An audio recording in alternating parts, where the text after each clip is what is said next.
Hi everyone, I'm James Twyman, and for the first time in history we're going to conduct an experiment that could give us the proof we've been looking for, that the saints and the mystics were all correct when they said that separation really is an illusion and that in reality we are one. Imagine an experiment that's so interesting and entertaining, something that's never been done before, that offers conclusive evidence that we're not the weak little humans we thought we were. That's what we're about to attempt. So what we want to do now is we're going to be picking 4 people that we're going to give a spoon to, which is an ordinary spoon, and we're going to send them into the grocery store. And I'm going to have you hide the spoon anywhere you want in the grocery store, and then we're going to work together, and by you thinking about where that spoon is, hopefully I'll be able to find it right away. Okay, so you've all hidden a spoon, right? Mm-hmm. What I'm going to do is I'm going to take each one of you, and at least to start, we're going to have a pen. I'm going to hold one end, you're going to hold the other end. And I want you not just to think about where the spoon is, but to tell me how to get there in your mind, to be thinking thoughts like, go forward, stop here, the left, the right, higher. And you actually have to kind of yell the thoughts in your mind with as much energy as you can. Don't do anything but think those thoughts. And we'll see what happens. Think those thoughts, focus right in that spot now.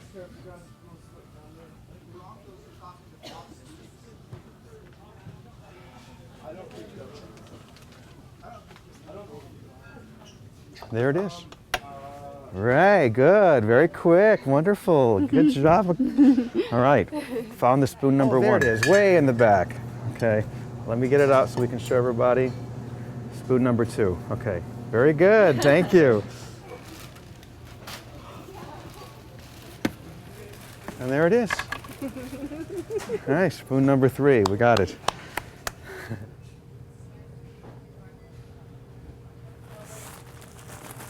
Ah, there it is. Perfect.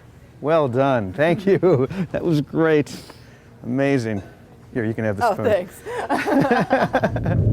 thanks. So I've picked the person that I felt was the best sender for this experiment, and we're going to be going to her apartment now to let her know that she's going to be getting the $1,000 and be able to go anywhere she wants in the entire country and hide this book.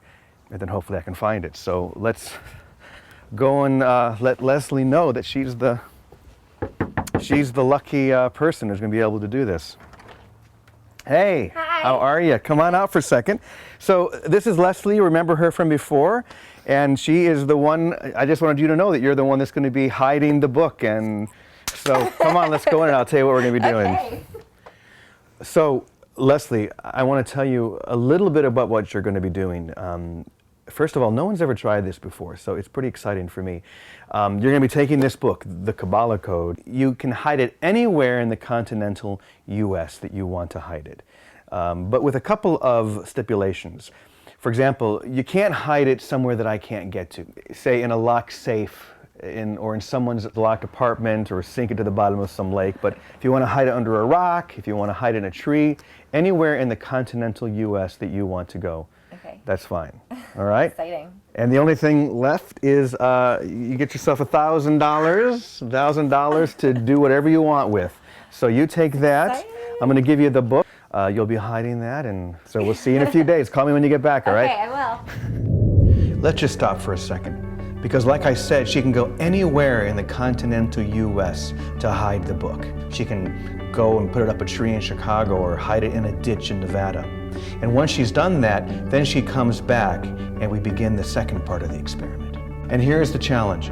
If I can find the book without any help other than her thinking about the location, then my publisher, Hay House, will make a $50,000 donation to charity.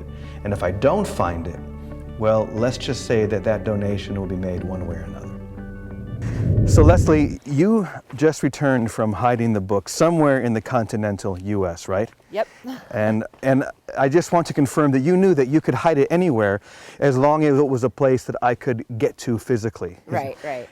Now, did you tell anybody? Well, I had to tell my boyfriend because he had to, you know, take me and, Okay. and pick me But up. other than your so- boyfriend, does anybody else know? Nope. I mean, you certainly have not told me. You I can didn't tell you confirm that. anything. Good. Okay, so we're going to go into the map, the room where we have the map now, Okay. and try and zero in on the city. And as long as I can do that, well, one way or another, we're going to get onto an airplane and fly somewhere. Hopefully it'll be the right city. So come on, let's go.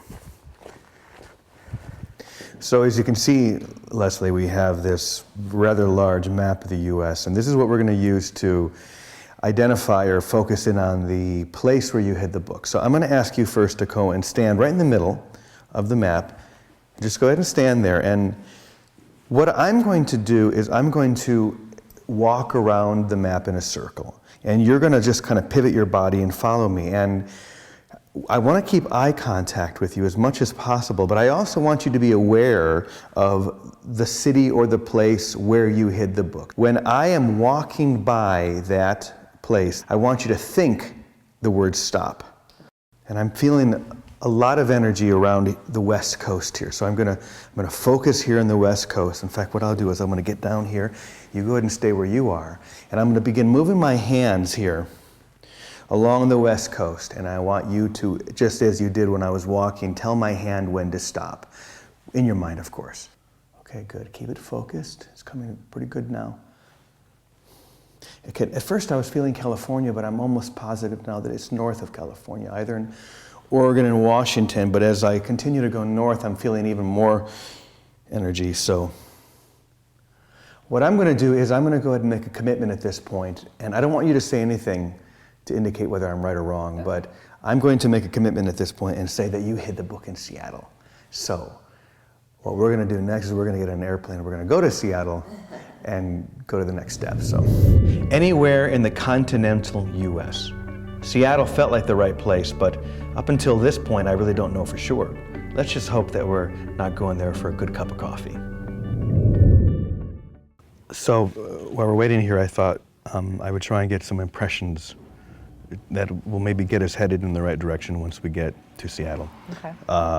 Because ever since we did the map trying to find Seattle, I've been having some just things come to me. And I'll leave it up to you whether you want to confirm it or not. Okay. But one of the things that I'm getting is that I keep seeing like a natural setting, but at the same time I also feel like it's in the city. So somewhere in Seattle, but also somewhere, it could be in the woods, could be a park, could be something where there are a lot of trees and plants and things like that. I keep seeing a bridge. I see a bridge, but I can't see how big the bridge is. But at the same time, I don't get the impression that this is a bridge like that goes over a river that vehicles are on. If I had to make a guess, I would say that it's a bridge that is more for walking than for driving. That's important. Is it? Mm-hmm. Okay. That's all I'm saying. All right, good. Yeah, I think that's all I need for now. I just wanted to, that at least gets me headed in the right direction, mm-hmm. knowing that the impressions are somewhat accurate. Yeah.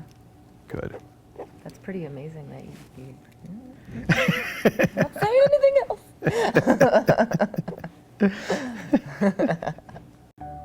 So this is something that I originally realized I could do back when I was 17. We used to have people hide things in the house and then I would find them. But at that time, it was all relying upon physical contact. I had to have some physical contact with them, which actually goes back to this magician in the early 1900s named Alex Hellstrom. He developed a technique that he called muscle reading, because when we think about things, there is always a very subtle muscular response, and someone who's skilled can read those. But what I'm going to be trying to do is to get as far away from that as I can by, say, using a pen, as we did in the grocery store, or even just having Leslie walk next to me. I think the next step is going to be to hide something anywhere in the world, and I'm going to issue a challenge to Chris Angel. Maybe we could do that together and challenge one another. We'll see. We've got to find this one first.